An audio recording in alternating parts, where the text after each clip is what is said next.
Hi friends, welcome back to my channel. This is me Kalpana. ఈ వీడియోలో ఎంతో tasty ఉల్లిపాయ పకోడీ ఎలా చేయాలో చూద్దాం. ముందుగా ఒక కప్పు శనగపిండి తీసుకొని జల్లించుకోవాలి. 1 టేబుల్ స్పూన్ బియ్యం పిండి వేసి జల్లించుకోవాలి. 1 టేబుల్ స్పూన్ కారం, 1 టేబుల్ స్పూన్ ఉప్పు, 1 టేబుల్ స్పూన్ ఓమా, 1 టేబుల్ స్పూన్ ధనియాలు, 1 టేబుల్ స్పూన్ ఆయిల్,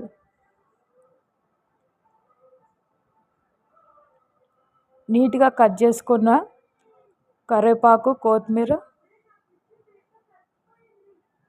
వాష్ చేసినవి వేసుకోవాలి. ముందుగా వాష్ చేసి నీట్గా కట్ చేసుకున్న ఉల్లిపాయలు వేసుకోవాలి. ఈ మిశ్రమాన్ని అంతా చేతితో కలపాలి. ఉల్లిపాయ నుంచి వచ్చే వాటరే దీనికి సరిపోతుంది, సపరేట్గా వాటర్ వేయకూడదు. బాగా చేతులతో మిక్స్ చేసుకోవాలి.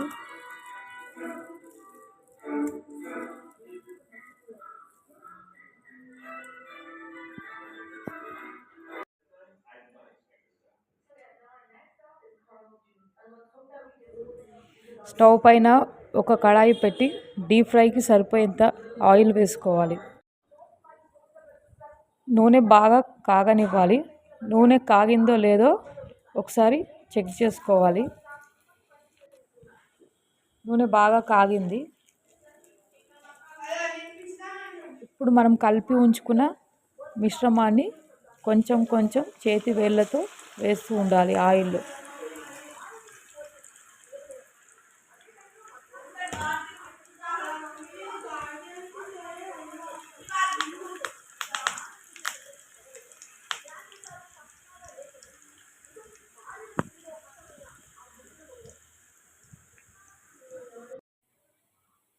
గోల్డెన్ బ్రౌన్ కలర్ వచ్చే వరకు పకోడీని డీప్ ఫ్రై చేయాలి.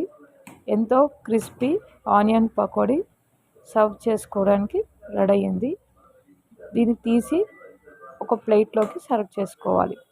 ఎంతో tasty onion pakodi ready. Bye friends.